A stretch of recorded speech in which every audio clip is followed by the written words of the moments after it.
a pleasure and an honor to be here in Richmond, Kentucky.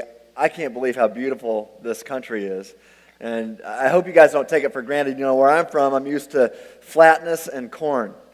And that's beautiful in its own kind of way, but this is a lot different, and my family and I are really enjoying Richmond, Kentucky. And what an awesome football game last night, huh? That was fun.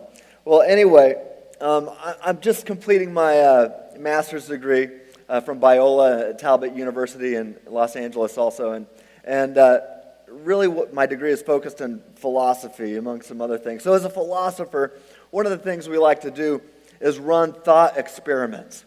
And so today, let's do a thought experiment. What would it be like if Ellen, I mean, you guys know who Ellen is, right? Okay, everybody know? Ellen DeGeneres. She's got this talk show. And what would it be like if Ellen invited Jesus onto her talk show? And Jesus sat on the couch with her, and they had a conversation. What would Ellen say to Jesus? And more importantly, what would Jesus say to Ellen? Maybe it would go like this. Maybe Ellen would start out and say something like, well, Jesus, you know, you're a pretty serious person. I mean, the images I have of you are very stoic, pale, frail, just speaking the truth, nothing but the truth, so help you, God. You know, you're just so serious. Why so serious? No real humor or comedy from you.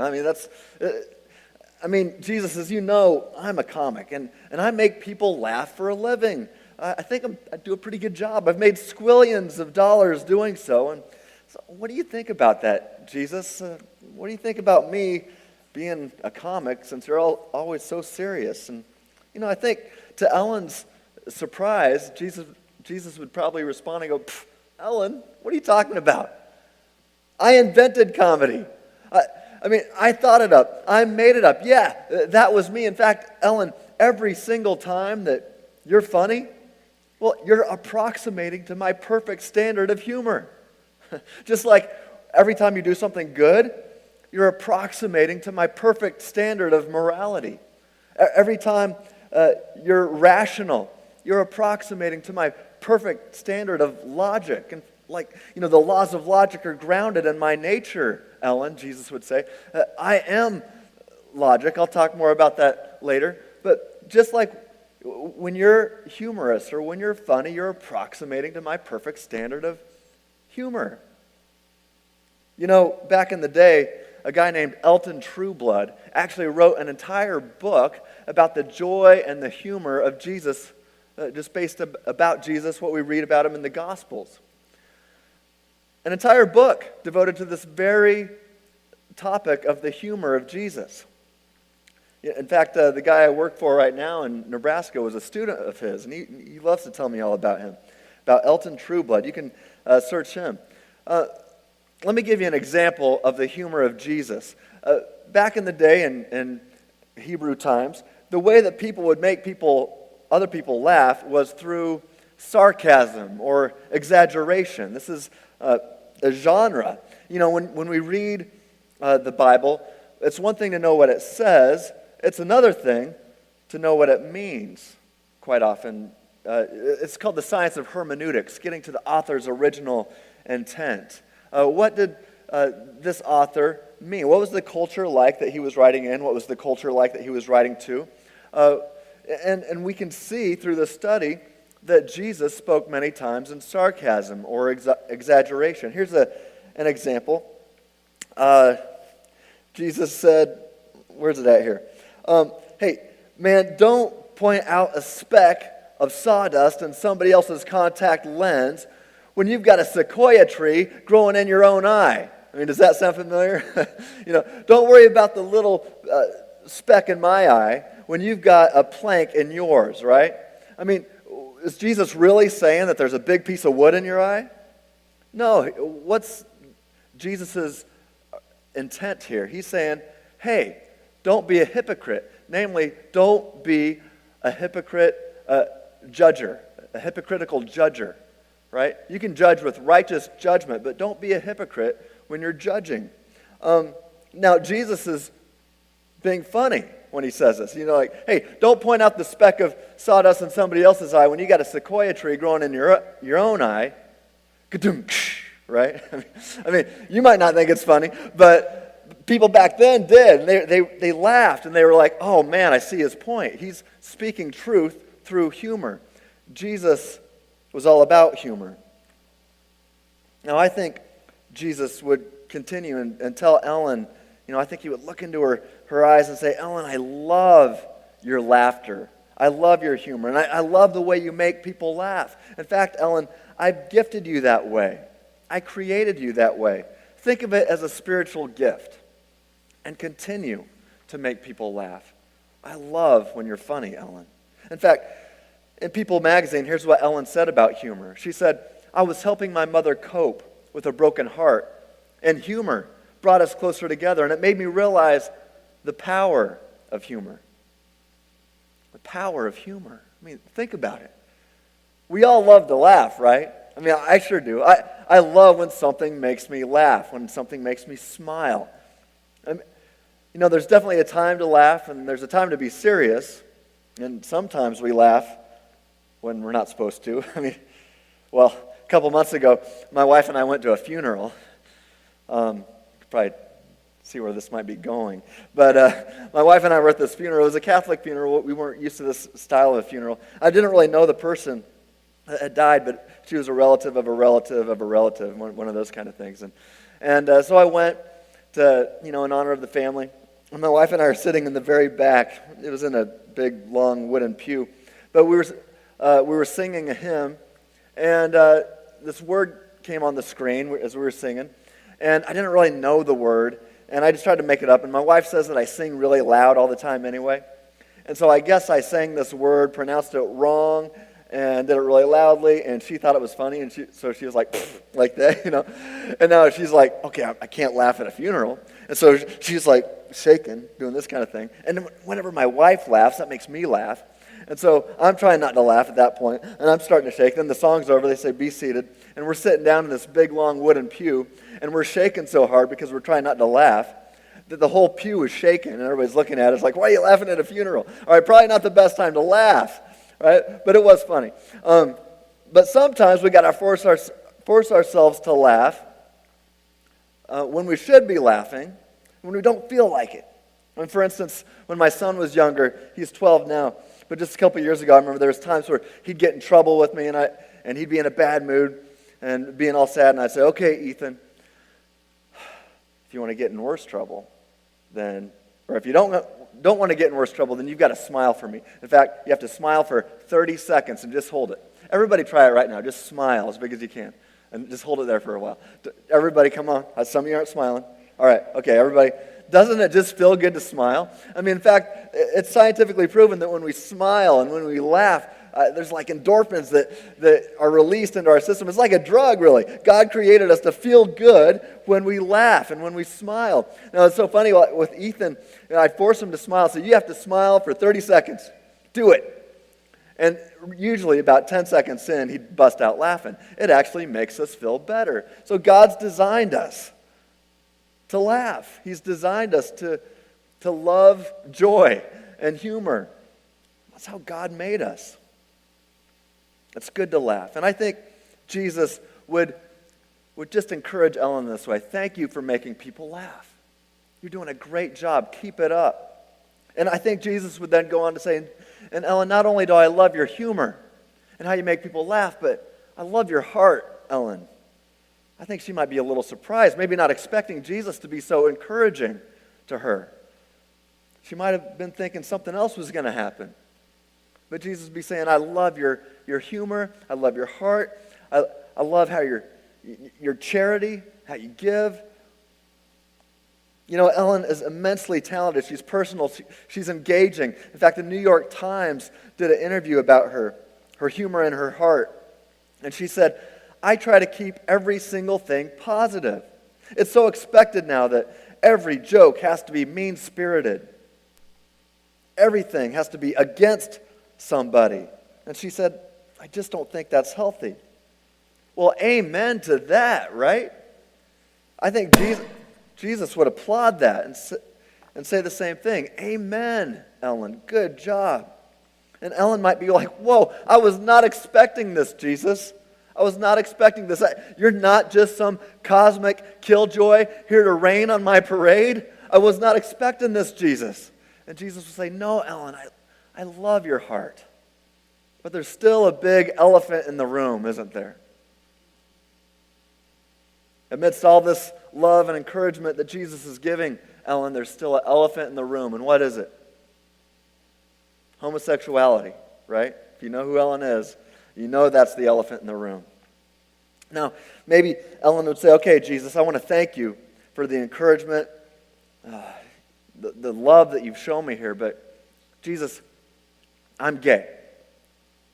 What do you have to say about that, Jesus? I mean, I've heard what everybody says that you think about it, but I know that people talk about me all the time. I read what they say in the tabloids, I read the blogs, and I know most of what they say about me just isn't true. So now, since you're here, Jesus, I want to get it straight from the horse's mouth, so to speak, and what do you think? I want to hear it from you, Jesus. What do you think about my gay lifestyle? I mean, after all, you're the Son of God. Well, you are God. If I understand this whole Trinity thing, right? I'm still trying to wrap my mind around that, Jesus. But, okay, you're God, and so since I've got you on my couch right now, I got to ask you, Jesus, what do you think about my gay lifestyle? First, I think, Jesus, I say, Ellen, once again, I applaud your honesty. I thank you for being truthful about your lifestyle. I'm glad you've been honest and truthful about your life. In Time magazine, Ellen did an interview about coming out of the closet, and she said this, I didn't choose to be anything other than a comedian. I just happened to be gay. And I don't feel like keeping it a secret, so I announced it, and it turned into this whole big political thing. That's cool. That's bold that she came out and she was honest about it. But she's wrong. We might not always be able to choose our wants and desires. However, we can choose if we're going to act on our wants and desires or not. 1 Corinthians 10:13 applies this. It says that whenever we're tempted, that God will give us a way out so that we do not have to act on our temptations. Well, what's that mean? That means every time you sin, you didn't have to. That means you're responsible for your sin. This implies that we have freedom, free will, to sin or to not sin. Even if you want to, you don't have to. I could give countless scriptures to back that up. Now, what would Jesus say to Ellen then?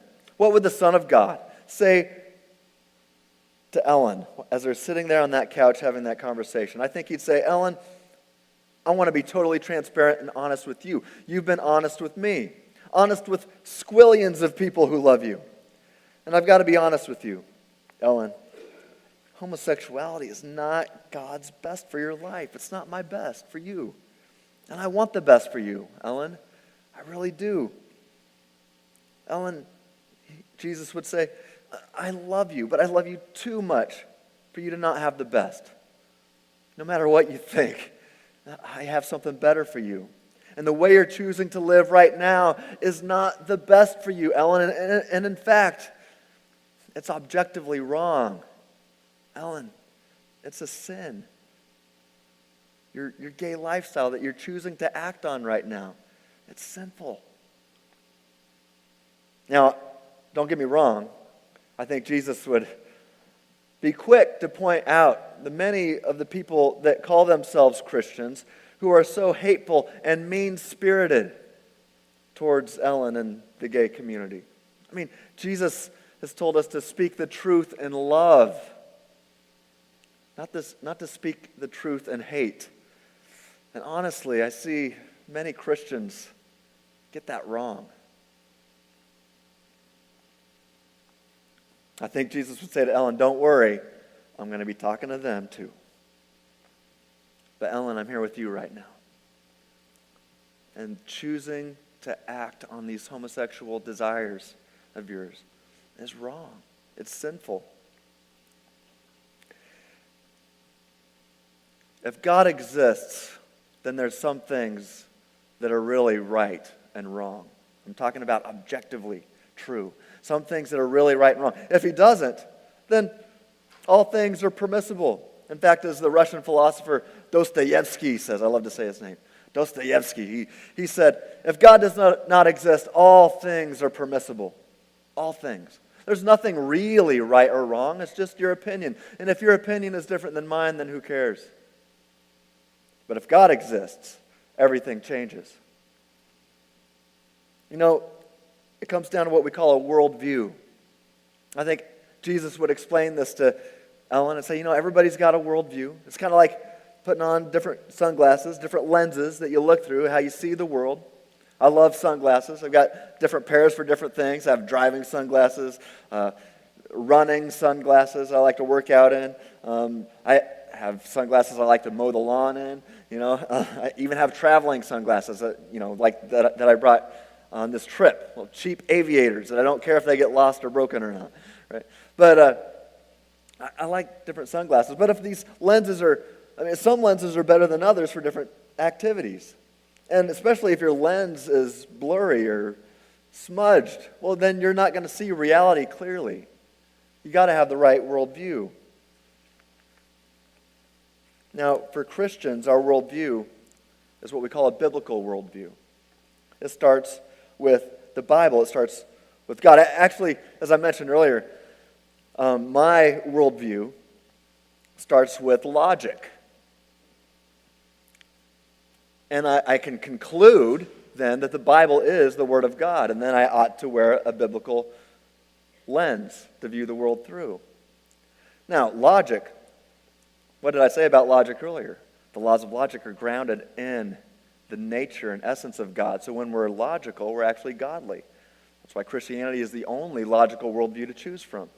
Now, John 1:1, in the beginning was the Word, and the Word was God, and the Word was with God.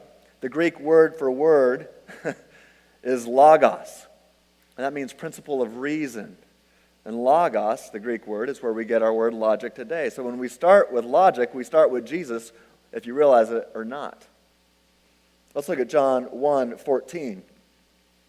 The Word, right? The logos is the Greek there. And the logos became flesh and dwelt among us. And we have seen his glory, glory as of the only Son from the Father, full of grace and truth. Talking about Jesus there, the second person of the Trinity. Logos, the Word, all right? Full of grace and truth. Grace and truth. We want to talk about grace, grace, grace, and more grace. Yeah, that's great. I love grace. Love grace. I've experienced a lot of grace. I'm very thankful for it, and I've got a lot of grace to give. But we are also people of truth. Jesus was full of grace and truth, is what it says. In fact, in John 18:37, Jesus makes it clear that his very purpose in life, the reason, he says this, the reason I was born, for this purpose I was born, and for this purpose I have come into the world, to bear witness to the truth, to testify to the truth. And everyone who is of the truth listens to my voice. Well, wow, if truth is the very reason why Jesus came into the world, why God entered into his creation was to testify to the truth, then truth must be pretty important. We better know what it is. In fact, in John 18:38, following this verse, what's Pilate say? He's like, what is truth? I mean, how postmodern of Pilate? Some 2,000 years ago. What is truth? And it seems like he walked away and didn't listen for the answer. If he would have stuck around, well, Jesus would have said, well, truth is a statement that corresponds to reality. And then maybe Pilate would have said, well, what's reality? And Jesus would have said, the way things are. You see, when we're ignorant of the way things are, it's only a matter of time before we have a painful impact with reality. You can be ignorant of reality only for so long until consequences occur. Truth, reality, grace, and truth. That's what Jesus was full of. In fact, it's the most loving thing to tell the truth. And that's why Jesus is all about truth, is because he's all about love.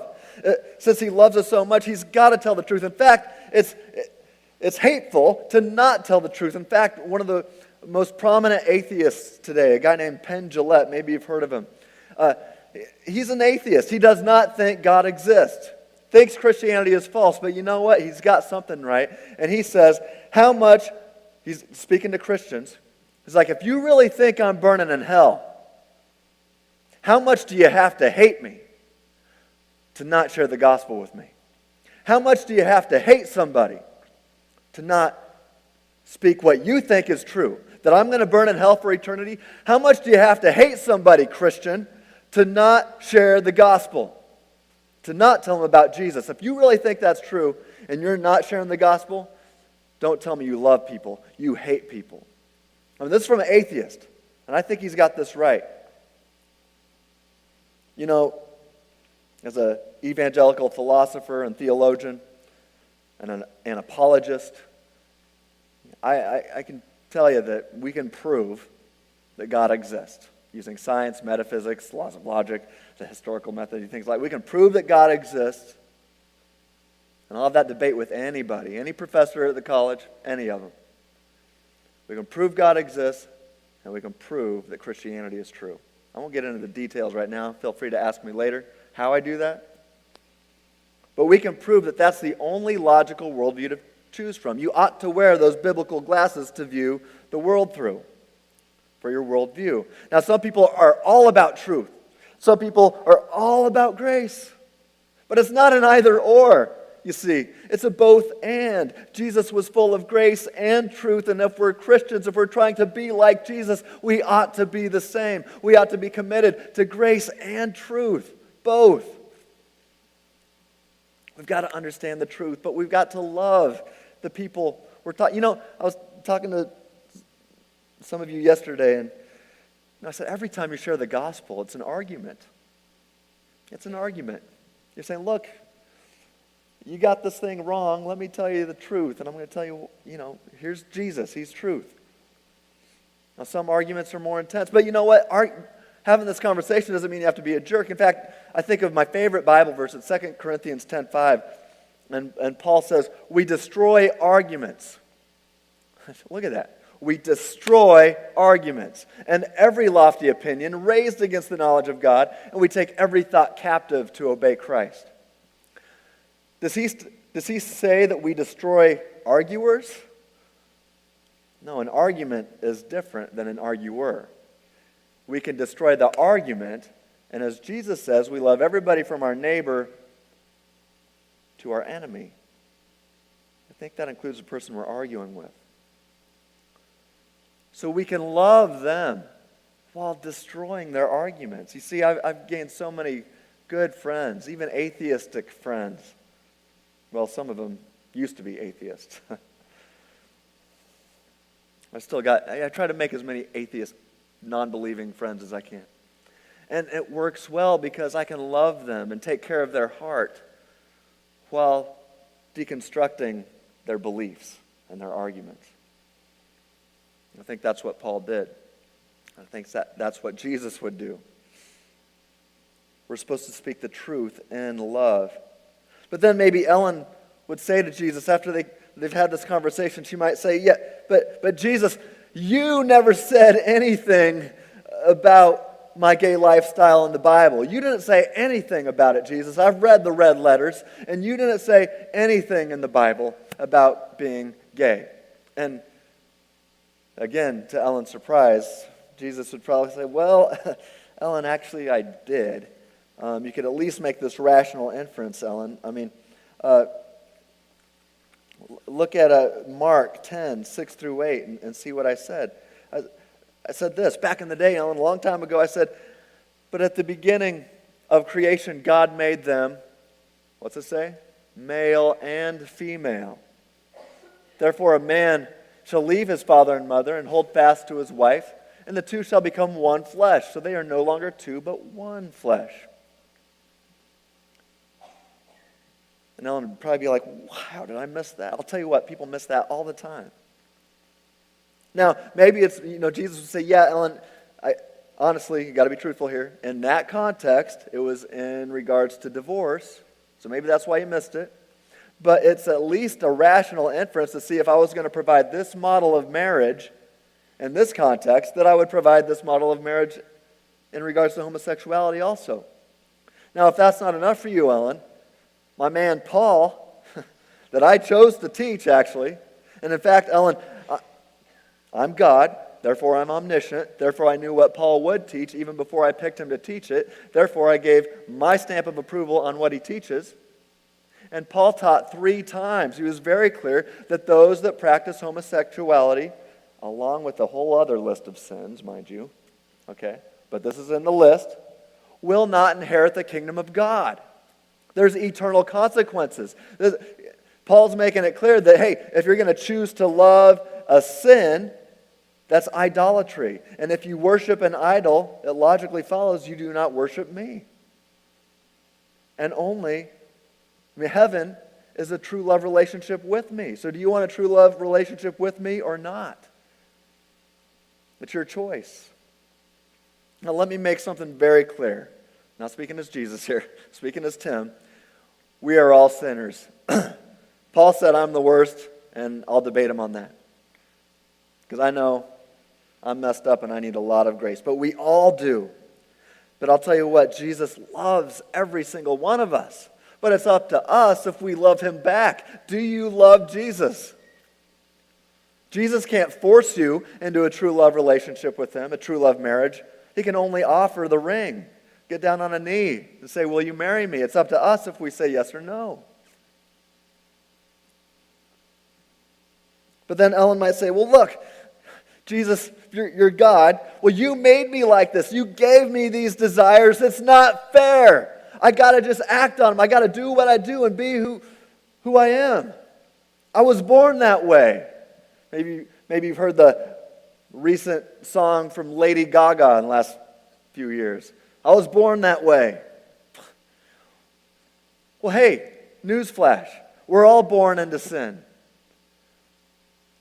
We're all born wanting to sin with these sinful desires of the flesh.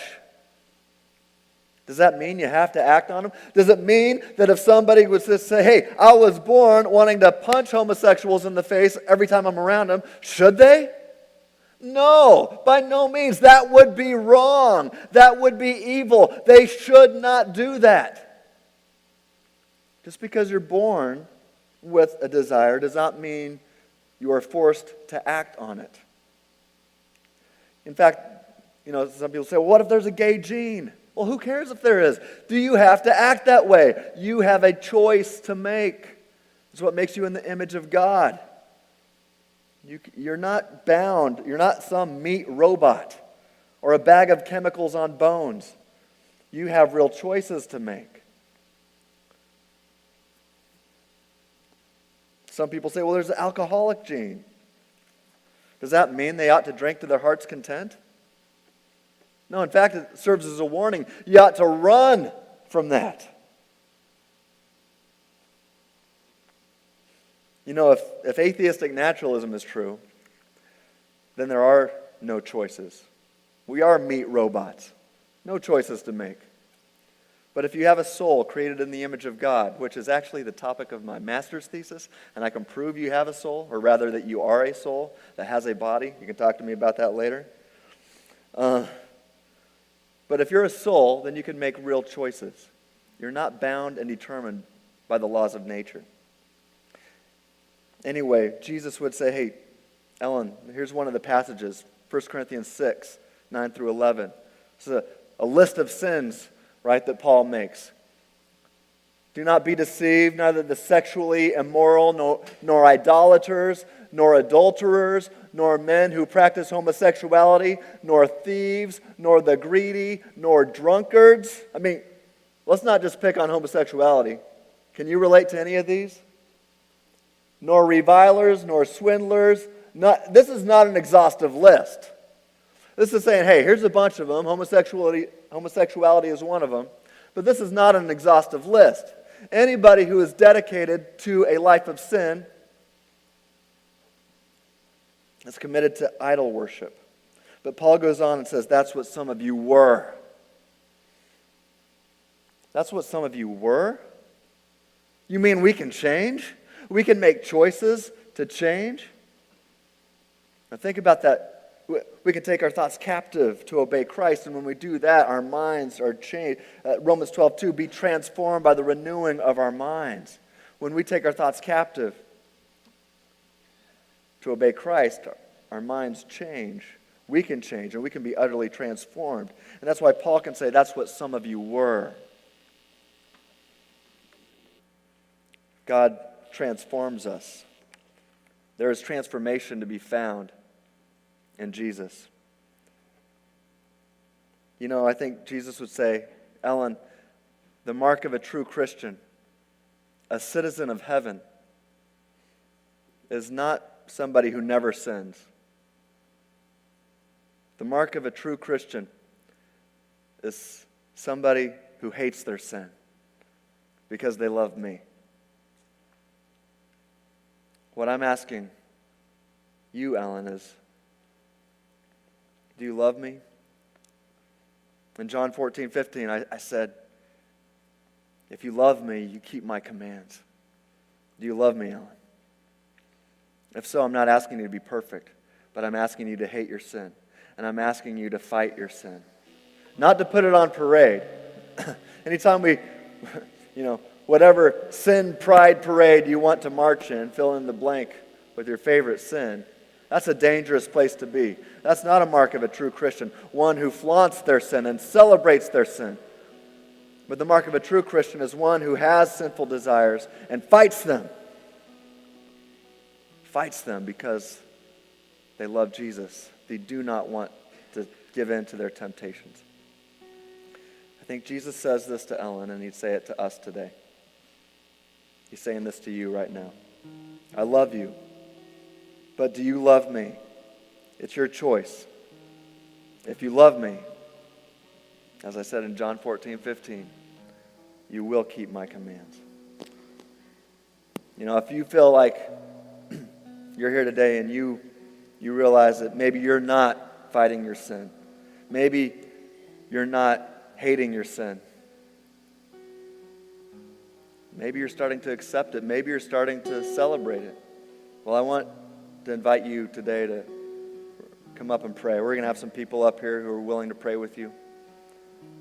And just to commit, say, God, I thank you that you've not called me to be perfect or to never sin, but just to hate our sin and to fight against it. And I can't do this without you, Jesus.